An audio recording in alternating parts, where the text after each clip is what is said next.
Hello students, in today's session we will see how to calculate ds and dk for the different forms of a structure.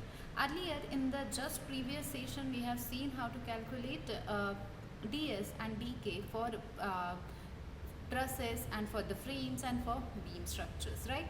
Now in today's session we will go little in the deeper side and we will check again, we will understand how to calculate ds and dk. Now what is ds? ds is a static indeterminacy. When the structure is said to be indeterminate, then there is a degree of indeterminacy has been introduced in our structure. If there is certain degree of indeterminacy, we have classified it into two parts as static indeterminacy and kinematic indeterminacy.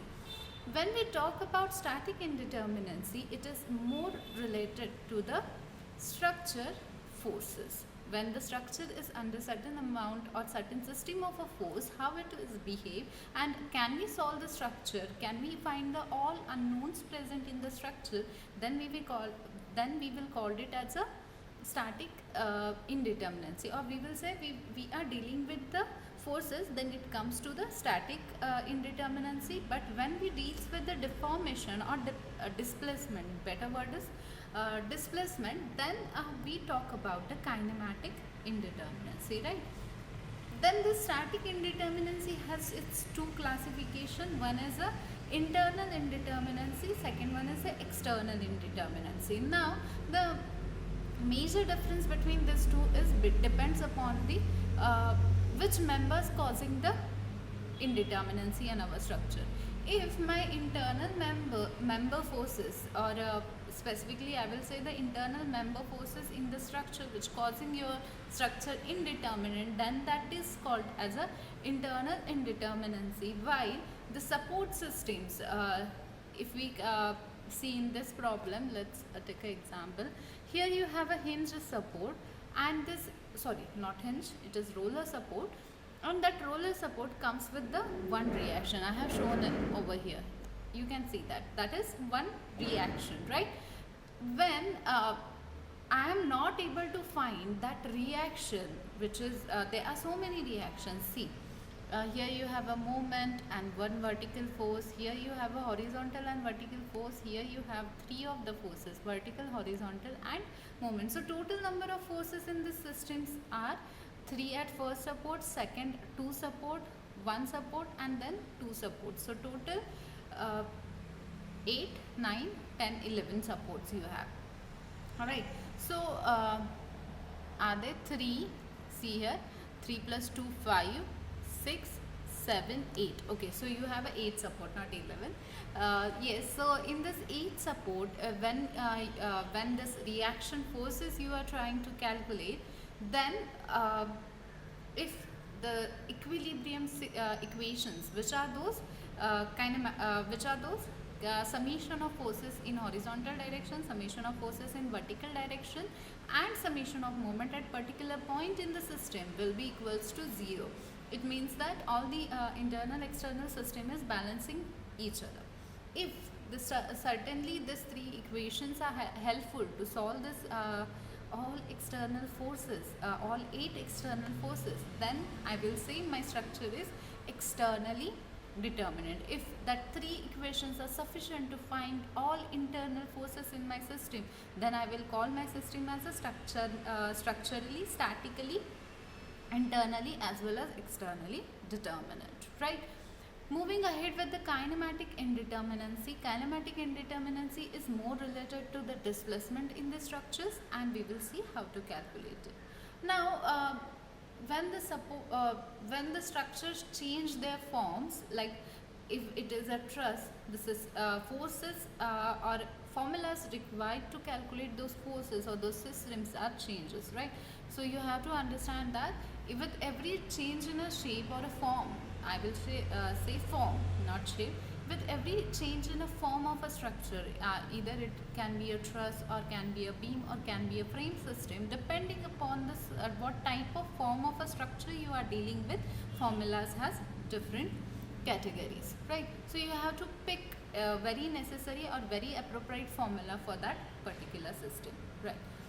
Now, these all formulas I have been listed in the previous classes. See, I asked you to note down those in the one page and stick it somewhere where you can visit daily that formulas, and remind it every day to yourself, so that you will be good with it, right?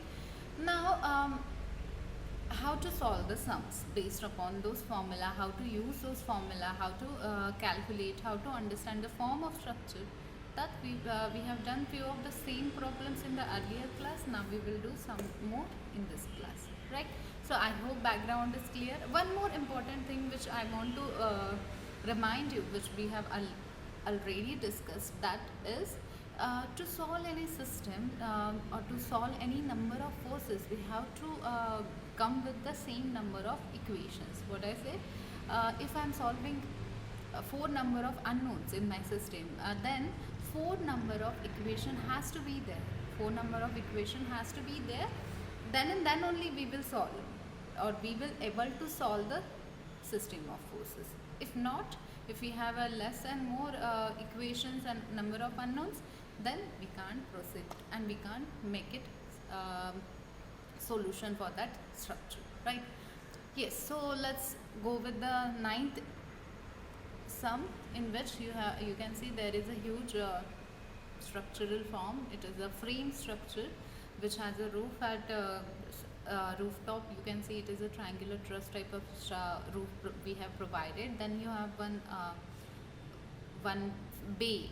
Basically, it is very general shape. We can't say it is a floor or a room or whatever it may be. It can take a very different shape when you execute, but this is just a formal way of representing it. So I will say there is one bay at the first floor, and at the ground floor you have three different bays, right? So let's take it into the mathematical expressions. Let's try to solve it. So dk is 2j minus r. Now how I directly jump to the dk? Before that,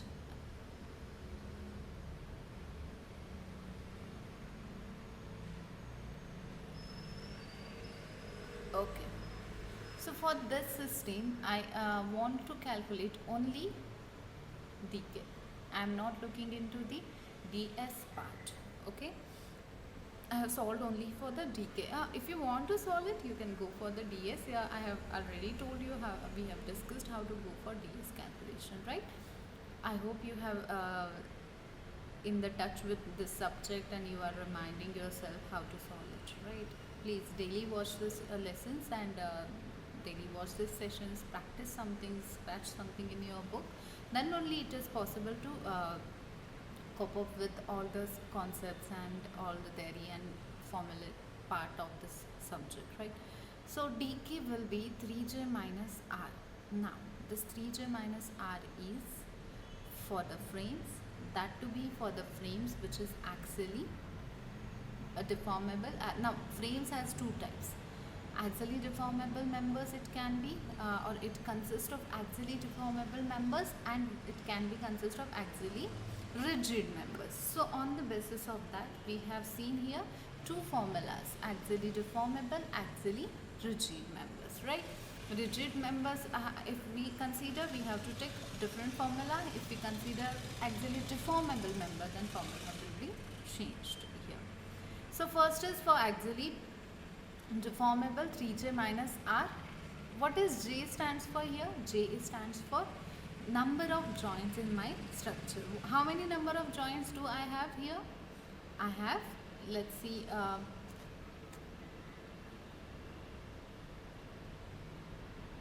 I have 1, 2, 3, 4, 5, 6, 7, 8, 9, 10 and 11 joints. So I have 11 joints here, right? Minus 8. 8 is a R. It is a R. R is what? Reactions, support reactions. How many support reactions do we have here?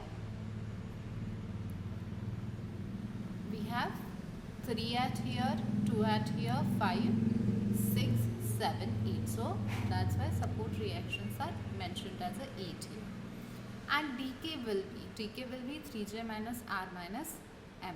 3j minus r minus m where M stands for member. Member which is available in our structure. Let's measure the number of members. So let's count the number of members in our structure. How many are there? 1, 2, 3, 4, 5, 6, 7, 8, 9, 10, 11. So we have 11 joints, 11 members in our structure. And the second formula we are using it for axially rigid type of a structure, right? So solid, you will get dk. And now what is this dk representing over here? So 25 number of indeterminacy, degree of indeterminacy, degree of kinematic indeterminacy is 25 if we consider the members are deformable, and 14 if we consider the members are rigid. Right, now next is, hereafter we will see beam problems. Beam, in the beam, first beam is a cantilever beam I am solving for, and in this you can see at support you have 3 reactions. At the fixed support, I will say at fixed support you have 3 reactions, and at free end you have no reaction, because if it is allowed to free, it will not develop, you have not fixed it, or you have not restrained it, and if you allow it to freely move, then it will not create a reaction, because no, it is moving, it is allowed to take an action, right, and therefore no reaction will be developed there. Yes, so ds, we will find ds for beam first of all, and then we will go for dk. So ds for the beams will be r minus 3. What is r minus 3 here?